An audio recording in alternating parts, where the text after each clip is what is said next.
The Democratic Party right now is as fractured as ever.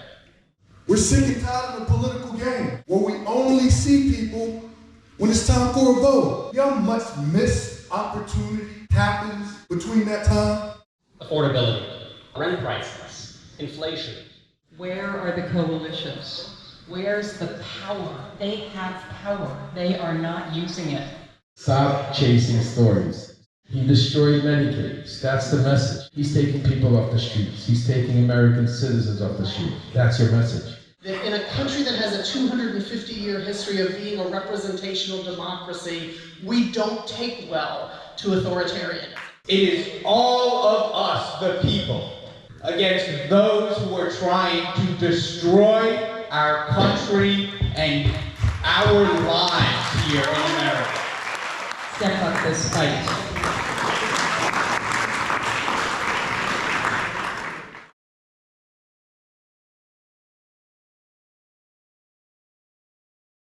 The Democratic Party right now is as fractured as ever. Right? Yesterday morning, CNN had a new poll. Republicans are at an all-time low in their support for their party right now.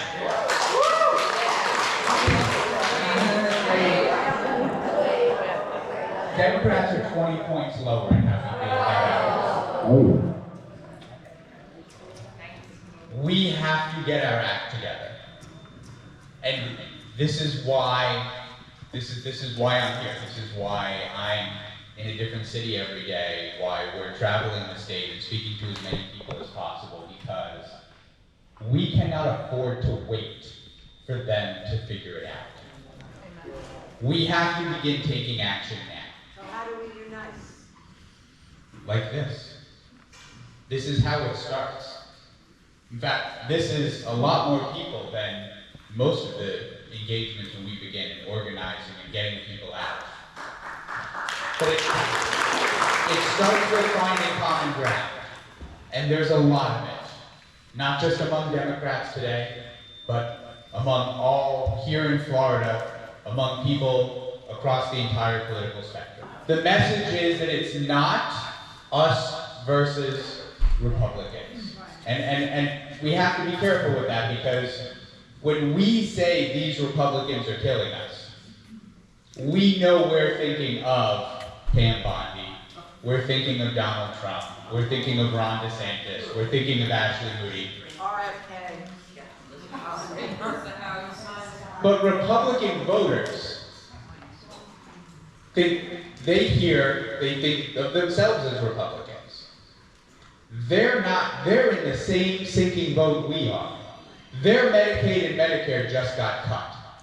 Their homeowners insurance is going up because they're killing the flood insurance program. Their veterans benefits have been cut. Their VA center lost 40% of its staff. Their schools are being decimated by the cuts to education. It is not Democratic voters versus Republican voters. It is all of us, the people, against those who are trying to destroy our country and our lives here in America. I want to tell you a little bit about Donald Trump and what Donald Trump's strategy is. Stop chasing stories. Stop going after every little story he's going to give you and try to say it. He's giving you the ammunition, use it. He gave you this disgusting, ugly bill that everybody hates. He destroyed Medicaid. That's the message. That's staying the message. The other thing that we need to do is immigration. He's taking people off the streets. He's taking American citizens off the street. That's your message. He's trying to silence independent journalism. That's your message. You don't need no more. You don't need to go into if there's a P-tape or if he did something over there or for tomorrow, because that's what he's going to do. He's going to give you such crazy stuff that the media is going to be chasing it, and you're going to forget why we're even here, because that's why he understands the polls are down. He understands that he has a good chance of being massacred when it comes to 2026, and he's doing everything in his power. If you look at the latest polls, black men especially are falling out of line with the party, right? And if you look at communities as disenfranchised as mine, we're sick and tired of the political games, where we only see people when it's time for a vote. You know how much missed opportunity happens between that time where you could be coming in, talking to people, informing them of the political process, what they're actually voting for. These are things that could be happening year-round, all the time, that we just don't take advantage for. Yet we pop up, throw an event, throw a little money there, and we think it's gonna make the problem go away. We know it's not. If we don't come together to fix this, to re-educate people, reorient people, and bring their issues into a greater platform, we're gonna stay fragmented, we're gonna stay divided, and we're gonna stay a party with no hope.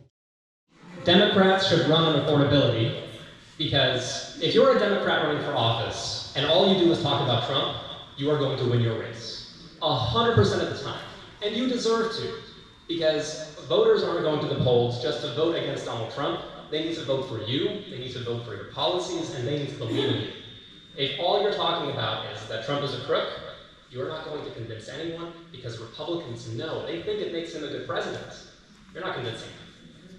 So this is where I actually give Zoran Maldani a lot of credit. He talks about rent control, and whatever you think about his other policies, he won by a historically large margin because he spoke to the needs of New Yorkers about rent prices, inflation, the cost of being a small business in New York City.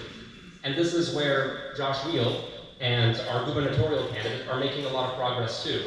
Instead of just talking about cultural issues that Floridian Republicans can easily vote on, like DEI, they're talking a lot more about economic issues that every Floridian is hit by, like property insurance. Watching Congress get rolled over by Donald Trump and not seeing a fight that we can be proud of has upset me to no end, as I'm sure it has you. I see Congress people making wonderful speeches, but it's always one person here, one person there, piecemeal. I want to see coalitions. I want to see 100 Democrats on the steps of the Capitol every night after work, filling us in, telling us what they're going to do. Where are the coalitions? Where's the power? They have power. They are not using it.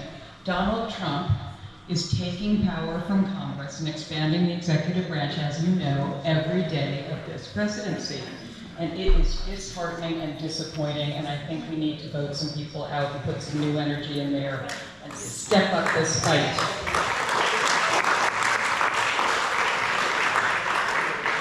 My role model is Shirley Chisholm, unbought and unbossed. We have power, and as long as we're not bought by special interests, we will exercise that power for the people who need government, not those who have too much already and keep getting more. I am a registered Democrat, and I certainly hope they win. But in the last several years, I've had to remind myself that that's not actually my lane, right? Like I'm not in Congress. I'm not making the laws. I'm not arguing in front of the Supreme Court. My lane is more day to day. I got a son that just graduated from FSU. I'm running a Girl Scout troop. I mean, there's a lot more collaborative community stuff. When the AIDS crisis hit in the 80s and 90s, it was not the folks in power that were making the difference. It was the folks that were underground and making sure people weren't literally dying alone or were staging die-ins in the street. I think there's a lot of that we can all be doing, right? If you can be at a rally, go be at a rally. If it's too damn hot, write a letter, send a postcard. There's other ways. I do think that this is one of those things where 70% of people believe in love is love and believe that people should have bodily autonomy and the right to choose. And I think that 70% just has to keep knocking at the door until they recognize that in a country that has a 250-year history of being a representational democracy, we don't take well to authoritarianism.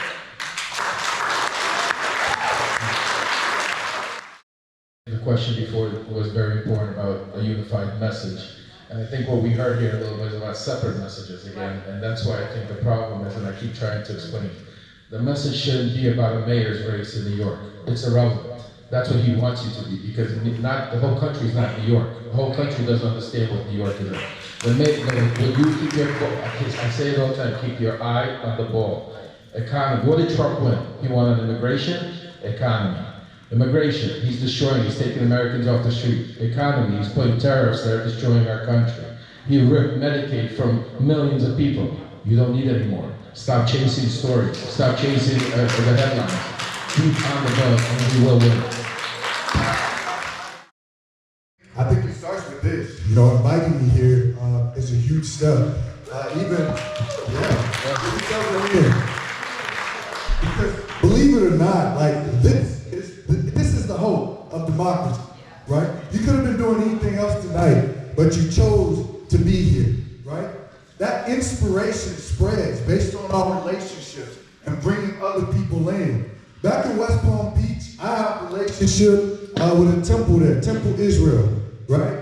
People would wonder what my organization and a temple like that will have in common. Nothing at sight, right?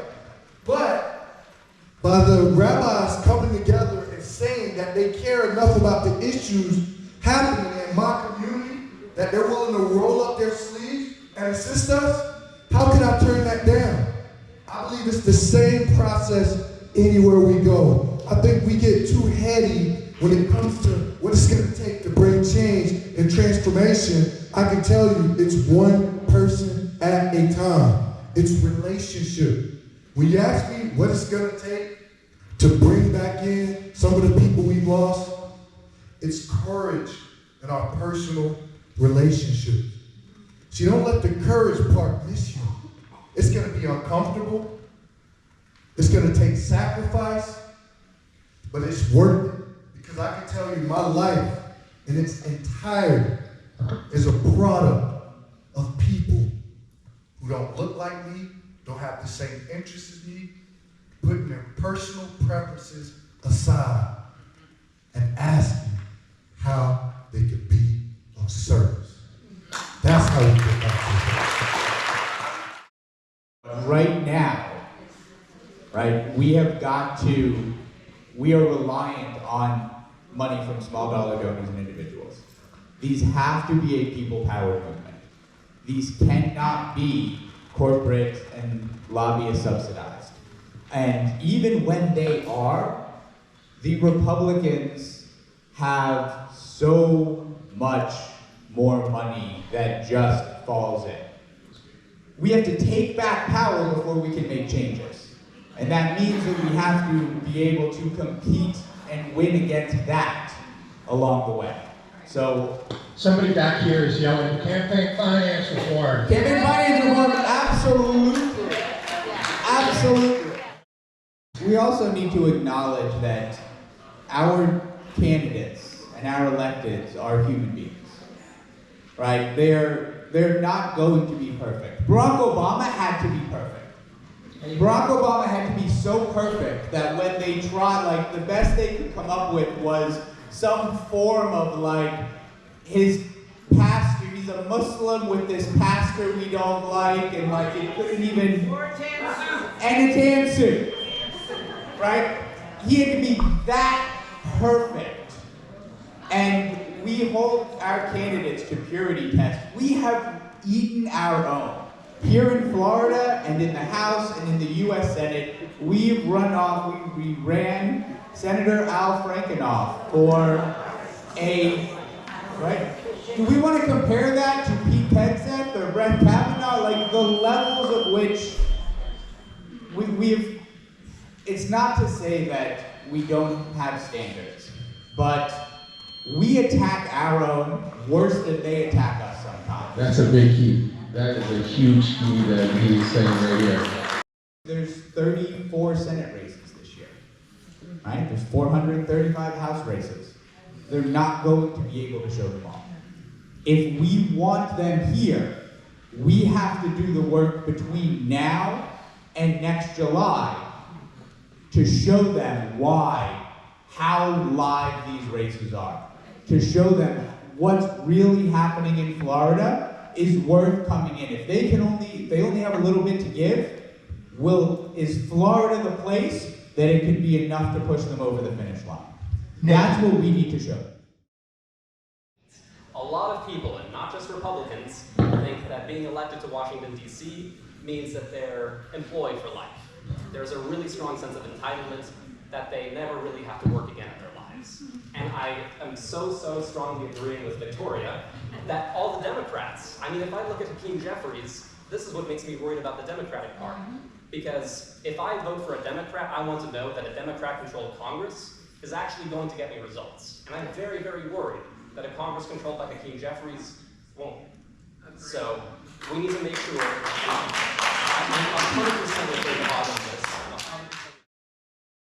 The redder the place you go, the more rural it is, the more they need, the less there is supporting them right now, right? They rely throughout Florida, our municipal governments, our counties, our cities, rely on their local congress people to obtain federal funding for them in order to handle infrastructure issues like sewage, in order to handle coastal erosion, in order to handle traffic and construction and bridges and flooding and all of these things, because there is no money.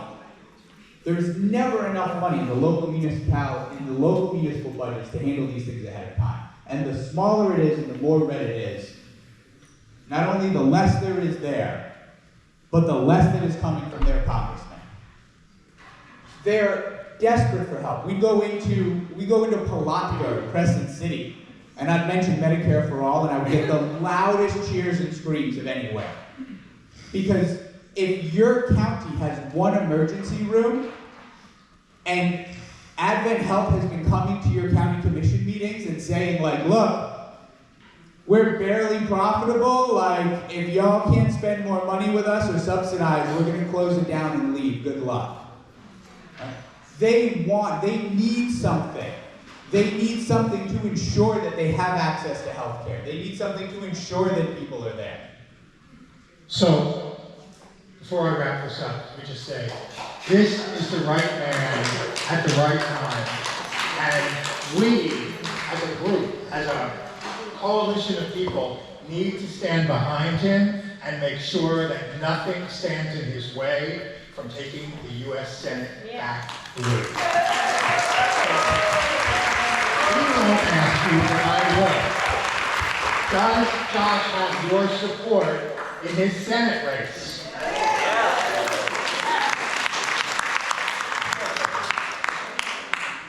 Please take the time to get to know everybody that's here. Do you all feel inspired? Do you feel re-engaged?